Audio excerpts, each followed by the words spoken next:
Hello दोस्तों, स्वागत है आपका एक और नई वीडियो में। इस क्लास में बिहार पुलिस में पूछे गए हिंदी और जीके के क्वेश्चंस को पढ़ेंगे। आज का क्लास कंटेंट के हिसाब से बहुत ही शानदार होने वाला है। इस क्लास को पूरा जरूर देखें, फिर आप बताना कि आज का कंटेंट आपको कैसा लगा।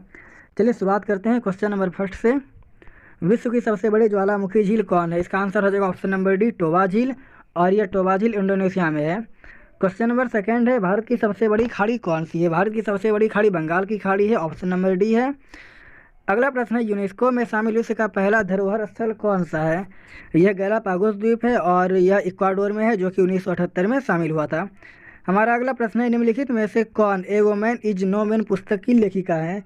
तो इस पुस्तक की लेखिका है एताफ रूम।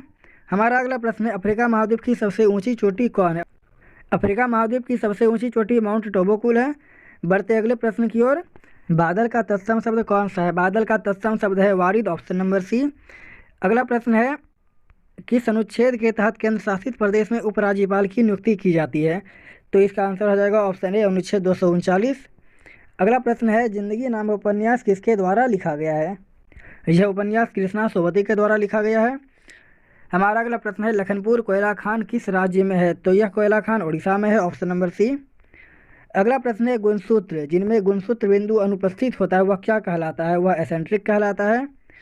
हमारा अगला प्रश्न है, द 20 वाइफ पुस्तक की लेखिका कौन है? तो इस पुस्तक की लेखिका इंदु सुंदरसन है। बढ़ते हैं अगले प्रश्न की ओर।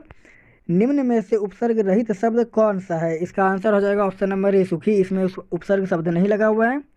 हमारा अगला प्रश्न है, नदी शब्द का पुल्लिंग रूप क्या है? तो नदी का पुल्लिंग रूप नद होता है। हमारा अगला प्रश्न है, राजनीति कभी धर्म से अलग नहीं हो सकती, यह कथन किसका है? यह कथन महात्मा गांधी जी का है। हमारा अगला प्रश्न है, चुंबकीय क्षेत्र का एसआई मात्रक क्या होता है? चुंबकीय क्षेत्र का एसआई मात्रक टेस्ला होता है। देखते हैं अगले प्रश्न को। लुप्तप्राय पक्षी डोडो का वैज्ञानिक नाम क्या है? तो इसका वैज्ञानिक नाम रेफस कुकुलेट्स है। और अगर बात करें वाइटिस विनिफेरा की, तो यह अंगूर का वैज्ञानिक नाम है। और ऑलियम सिपिया प्याज का वैज्ञानिक नाम है। हमारा अगला प्रश्न है, वायुमंडल की सबसे निचली परत क्या कहलाती है? वायुमंडल की सबसे निचली परत क्षोभ मंडल कहलाती है। देखते हैं अगले प्रश्न को। निम्न में कौन सा शब्द स्त्रीलिंग है? इनमें से सुंदरता शब्द स्त्रीलिंग रूप है। हमारा अगला प्रश्न, निशाचर में कौन सा समास है? तो निशाचर में बहुव्रीहि समास है, ऑप्शन नंबर डी। अगले प्रश्न को देखते हैं, कोयले का जलना किसका उदाहरण है? कोयले का जलना संयोजन अभिक्रिया का एक उदाहरण है। अगला प्रश्न है, प्राचीन भारत में वनवासी किस नाम से जाने जाते थे? तो यह निषाद नाम से जाने जाते थे, ऑप्शन नंबर ए। अगला प्रश्न है, राजा जयपाल और महमूद गजनवी के बीच पेशावर का युद्ध कब हुआ था? तो इन दोनों के बीच पेशावर का युद्ध 1001 ईस्वी में हुआ था। अगले प्रश्न की ओर बढ़ते हैं, जनजातीय कुश्ती खेल क्लिप का आयोजन किस केंद्र शासित प्रदेश में किया जाता है? इसका आंसर हो जाएगा ऑप्शन नंबर ए, निकोबार। अगला प्रश्न है, भारतीय पशु चिकित्सा अनुसंधान संस्थान कहाँ स्थित है? तो यह बरेली उत्तर प्रदेश में स्थित है। अगला प्रश्न है, कर्मदंडा अभिलेख कहाँ स्थित है? तो यह अभिलेख फैजाबाद में स्थित है। हमारा अगला प्रश्न है, अंग्रेजों के विरुद्ध बनारस विद्रोह का नेतृत्व किसने किया था? इस विद्रोह का नेतृत्व राजा चैत सिंह ने किया था। अगला प्रश्न है, बनारस की संधि कब हुई थी? तो बनारस की संधि 1773 में हुई थी। और बनारस की दूसरी संधि 1775 में हुई थी। बनारस की दूसरी संधि को फैजाबाद की संधि के रूप में भी जाना जाता है। अगले प्रश्न की ओर बढ़ते हैं, मथुरा से 1857 के विद्रोह का नेतृत्व किसने किया था? इसका आंसर हो जाएगा option number B, Devi Singh. हमारा अगला प्रश्न है, अवध किसान सभा की स्थापना कब हुई थी? इसकी स्थापना 1920 में हुई थी।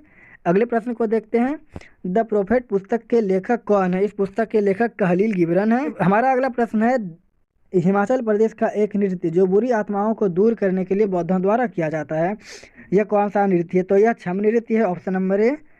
हमारा अगला प्रश्न है, बिहार के किस क्षेत्र में फतेह शाही विद्रोह हुआ था? तो बिहार के सारण क्षेत्र में फतेह शाही विद्रोह हुआ था। देखते हैं अगले प्रश्न को। मुगल शासन के दौरान पंचायतों का नेतृत्व एक मुखिया करता था, उसे क्या कहा जाता था? उसे मुकद्दम कहा जाता था। अगले प्रश्न को देखते हैं, फिलिप स्प्रेट नामक अंग्रेज अधिकारी को किस मामले में दोषी ठहराया गया था? इसका आंसर हो जाएगा ऑप्शन नंबर ए, मेरठ षड्यंत्र मामला। तो यह हमारा आज का लास्ट क्वेश्चन था। आप कमेंट करके बताना कि आज का कंटेंट आपको कैसा लगा।